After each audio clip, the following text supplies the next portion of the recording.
All right. We back with another one. What's going on, family? Man, what's going on? What can I say? Okay, Southern California had a little thing where museums were free on Sunday, so that's something I did today. Just a little, let you guys know a little bit of what was going on.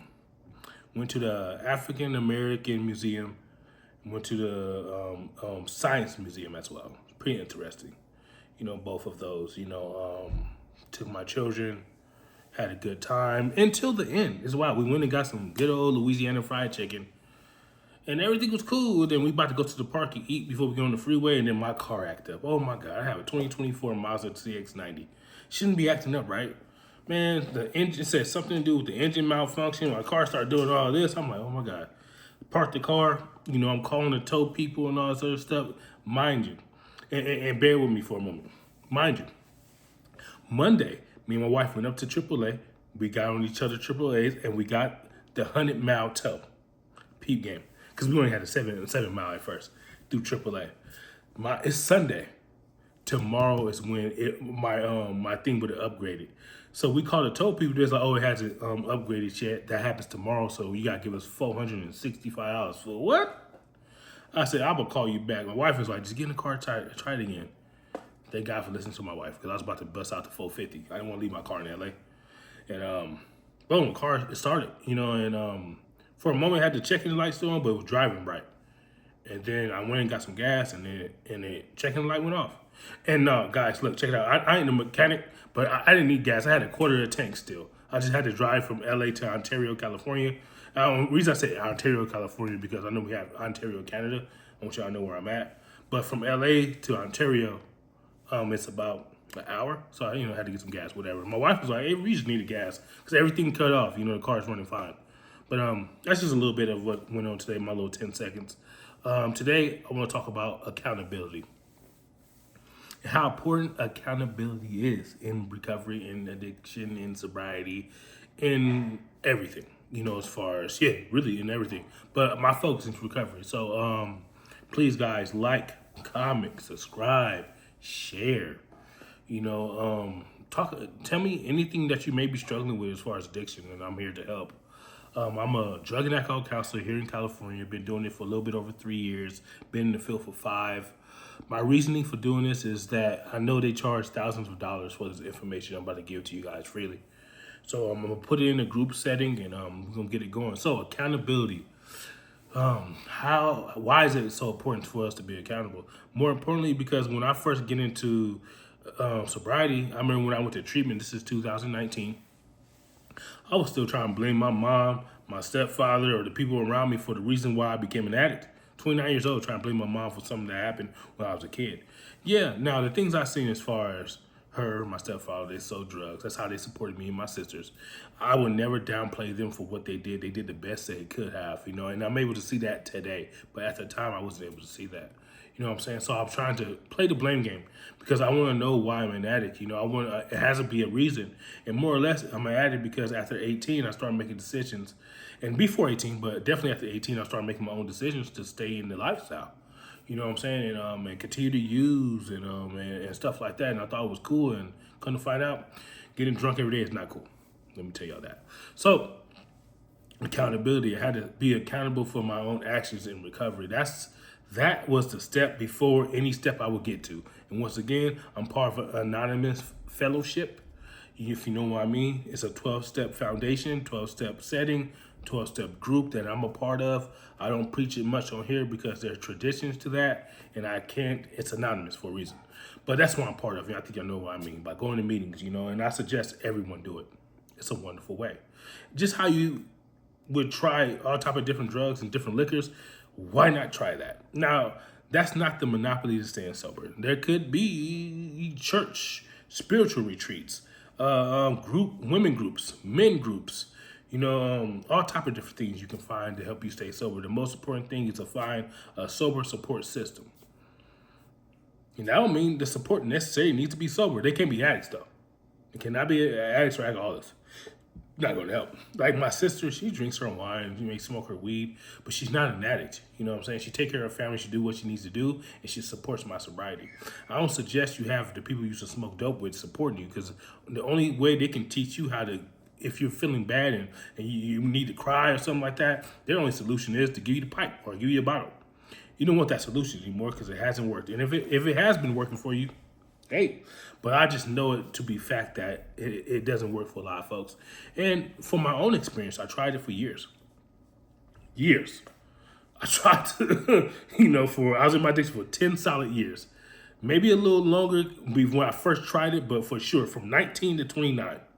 I was going hard on liquor and everything else, and it didn't fix anything, made things worse. The only blessings I got out of them whole situations was my children, that I didn't start even taking care of fully until I was 29. You know what I'm saying? So,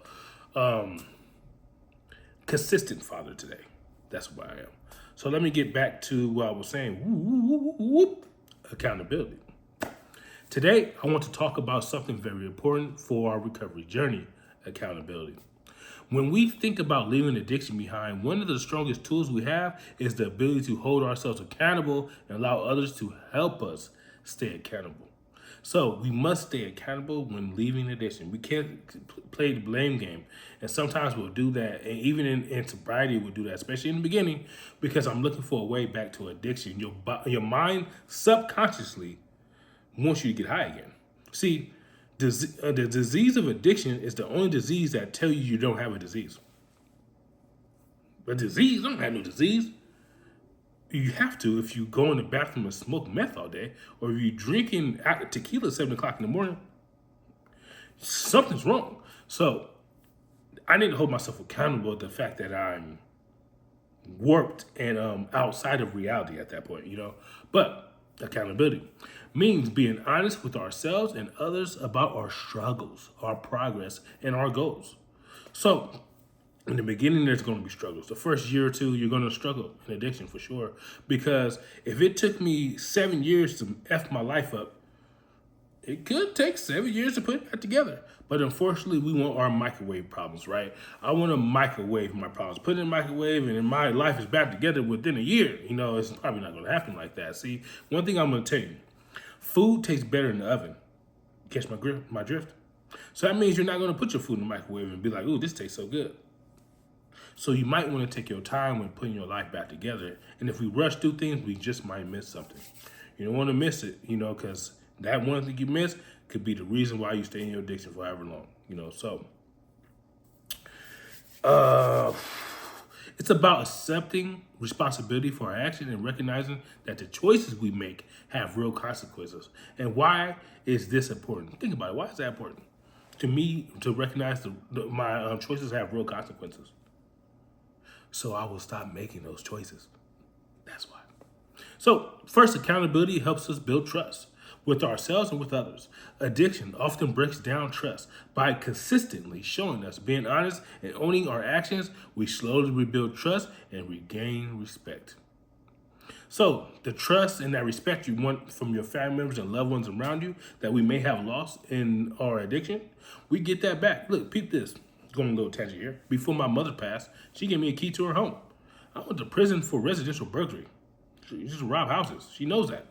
But the trust came back. Never robbed her particular, but I'm going to keep it 100. If my brother used to rob houses, I'm not giving him the key to my home. Brother or not. You know what I'm saying? Even though he never robbed me.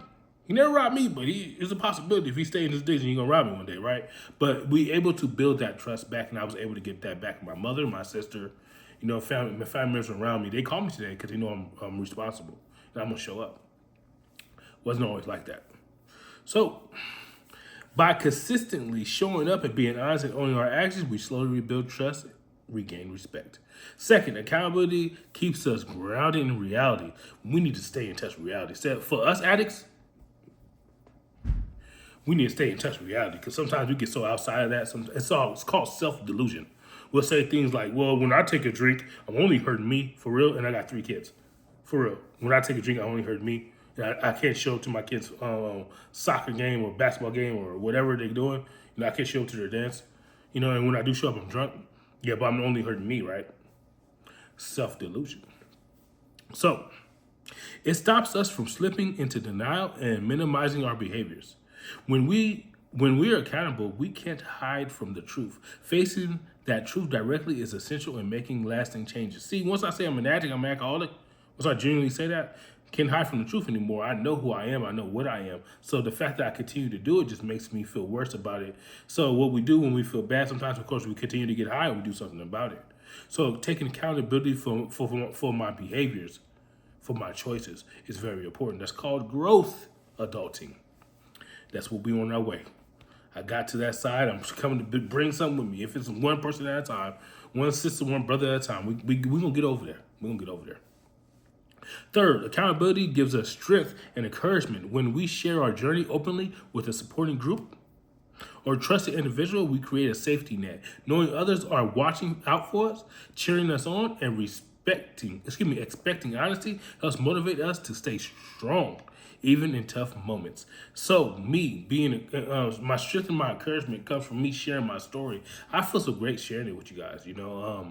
Most people want to get online where millions of people can see what I said. I used to smoke crystal. Who wants to tell people that? You know what I'm saying? Oh man, hey, bro, you're a dope head. I was. I really was. And alcoholic and some other things too. And then on the criminal side, I was those two. Thief, all that. Comes with the territory. Comes with addiction. Now, understand that in my addiction, that's not who I am sober. I'm actually a great person. Husband today, counselor, father, responsible individual. I'll be in some rooms looking around when people are talking, and I'll say things like, dang, I probably would have robbed some people that's in this room. And they don't even know that a person sitting in that room with them at one point in time used to be a dope head and used to be a robber. You know what I'm saying? They just say, hey, Abram, how you doing today? Hey, what's up, brother? How you doing? You know what I'm saying? We're able to live two different lives in one lifetime, us addicts. It's really some real good success and strength that comes from getting out of addiction into recovery. We can help a lot of folks.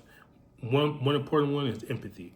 Let's say you're a supervisor or you're a CEO at your business, because all y'all gonna be supervisors and CEOs one day, and somebody's struggling with addiction. Most people probably just fire them. Hey, bro, you getting high? You gotta get up out of here. See, people like us, we're gonna pull them in the office and be like, hey, check it out. I'm gonna give you the time to go to treatment. I'll let you keep your job, but you gotta go get help. See, only people that been through something like that will have that type of understanding. Nonetheless, though, how can we protect accountability in everyday life? Start by setting clear and realistic goals and sharing them with someone who can hold you to them. Check in regularly. Be open about your setbacks as well as your successes and actively seek feedback. So, if you want to tell somebody, hey, I'm about to stop getting high and you're just about to cold turkey, white knuckle it, I don't suggest that. Not at all. Because what's going to happen, you probably already did it. Told them like 6, 7, 8, 9, 20 times and you still haven't got sober yet. Yeah, at this point, it's called, you got to make amends with action. So living amends. Go to treatment. When you get out of treatment, then you might be able to say, hey, I'm on this journey, man. I've been sober however long now, multiple months. And then, I'm just staying strong, doing what I need to do. And they, at that time, they still might, oh, no, this motherfucker still might hit the pipe. But then, once you continue to grow, as you continue to grow, they're going to believe you. Like, you know what? This person is really growing and changing. And they're going to get on the gravy train with you. So, remember, accountability doesn't mean being harsh on yourself. It means being honest, kind, and committed. We all make mistakes, but the strength comes from acknowledging those mistakes, learning from them, and making different choices next time. So, the first time is a mistake, the second time is a choice. You don't want to break every rule once so you can be like, it was just a mistake. But if you genuinely didn't know what you was doing was wrong, yes, it's a mistake. But if you knew you was doing was wrong, like cheating or getting high and all that, I think you're past a mistake. But at the same time, how can you turn a loss into a lesson? Learn from it. It's the only difference between the two. A loss and a lesson, we learn from our own lessons. A loss is just that, a loss. So in this group, let's help each other stay accountable, because when we're accountable, we empower ourselves and each other to move forward into healthier, happier lives from addiction. Just free from it. Free as the birds you see flying. I can go on and on and on about why recovery is so great. And I'm going to get into that. This is what I'm doing. I decided to stick with it. At one point in time, I wasn't seeing the growth I wanted to see in my YouTube. But there's people, I don't care if it's only 10, But it's more than that. But it's about 20, 30 people like, Avram, please keep giving this content. And I know why they're doing that, because right now, one of them could be struggling as far as in that bathroom hitting that pipe, putting that needle in their arm or whatever, you know. And this one video, me speaking, could save their lives. So I'm going to continue to do this. If nobody watches, you know, I'm just going to continue to do it. Because I already have 20 people relying on me now. You know what I'm saying? But hope to see this channel grow into, you know, those big old channels when they're talking about violence or BS, you know, to see me helping a lot of folks. That's my plan. That's my goal. Once again, please like, comment, subscribe to my channel. Share with your friends. Share with your family. And we're going to keep this gravy train going. You know, once again, this is Next Chapter Sobriety. And yes, I'm living a life of sobriety. I don't speak it because I'm reading it from a book. I speak it from experience. But I do have to write some things down, because I go off on a tangent. We'll be talking about what I did when I was 16 years old.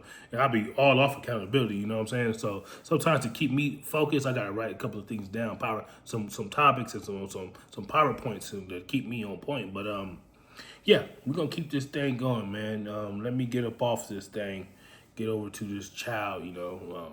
Just recently had I didn't have the baby. My wife did about almost 3 weeks ago now. So, yeah, I told her to let me record. So she kept it down for me.